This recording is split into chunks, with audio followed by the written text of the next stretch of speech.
नमस्कार, स्वागत है आपका कबीर न्यूज में। मैं हूं प्राची भटनागर। कोरोना वायरस के नियमों का पाठ पढ़ाने वाली केंद्र सरकार अब खुद ही नियमों का उल्लंघन कर रही है।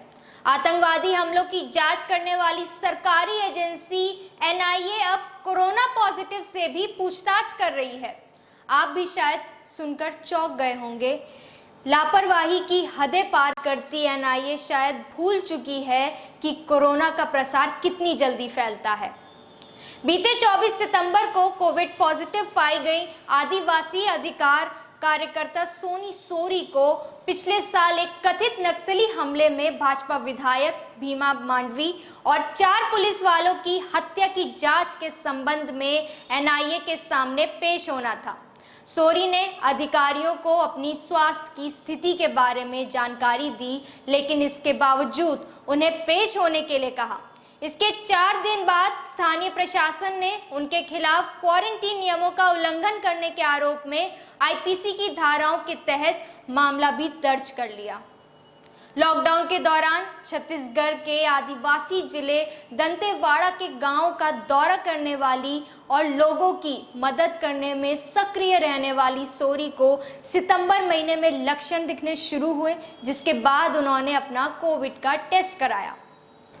उन्होंने कहा, परिणाम में कहा गया है कि मैं कोरोना वायरस से संक्रमित थी। स्थानीय स्वास्थ्य अधिकारी आए और मुझे तुरंत मेरे निवास पर क्वारंटीन कर दिया गया। लेकिन जब सोरी ने एनआईए के अधिकारियों को अपनी स्वास्थ्य की स्थिति के बारे में सूचित करते हुए फोन किया, तो अधिकारियों ने उन पर विश्वास करने से इनकार कर दिया और 80 किलोमीटर दूर स्थित एनआईए के ऑफिस में पेश होने के लिए कहा गया।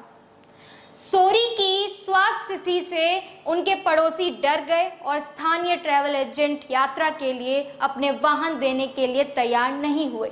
इसके बाद सोरी अपने भाई के साथ भारी बारिश के बीच बाइक पर यात्रा करने के लिए मजबूर हुई। सोरी ने कहा, मैं तेज बुखार से जल रही थी। मुझे डर था कि वह मुझे हिरासत में ले लेंगे। उन्होंने मेरी खराब हालत के बावजूद मुझसे 7 घंटे तक पूछताछ की। पॉजिटिव रिपोर्ट के बावजूद एनआईए और दंतेवाड़ा पुलिस ने एक दूसरा टेस्ट करवाने के लिए मजबूर किया। उनका दूसरा टेस्ट भी पॉजिटिव आया, लेकिन सोरी ने आरोप लगाया कि रैपिड टेस्ट किट द्वारा साफ तौर पर उनके पॉजिटिव होने के संकेत दिए जाने के बावजूद पुलिस और स्वास्थ्य अधिकारी ने कहा कि वे नेगेटिव हैं और पूछताछ के लिए स्वस्थ हैं। इतना ही नहीं, इस घटनाक्रम के बाद स्वास्थ्य अधिकारी ने सोरी के खिलाफ एक लोक सेवक द्वारा विधिवत आदेश की अवज्ञा करने और जीवन के लिए खतरनाक बीमारी के संक्रमण को फैलाने जैसा घातक कार्य करने के आरोप में कई मामले दर्ज किए। सोरी ने कहा कि राज्य पुलिस और एनआईए की कार्रवाई अमानवीय है। अगर मुझसे पूछताछ करना इतना महत्वपूर्ण था तो एनआईए कुछ हफ्तों तक इंतजार कर सकती थी, जब उन्हें पूरी तरह से पता है कि ये बीमारी तेजी से फैलती है। तब भी उन्होंने मुझे यात्रा करने पर मजबूर क्यों किया? ये केवल मेरे स्वास्थ्य के बारे में नहीं था, मैं बहुत से लोगों की जिंदगी को खतरे में डाल सकती थी।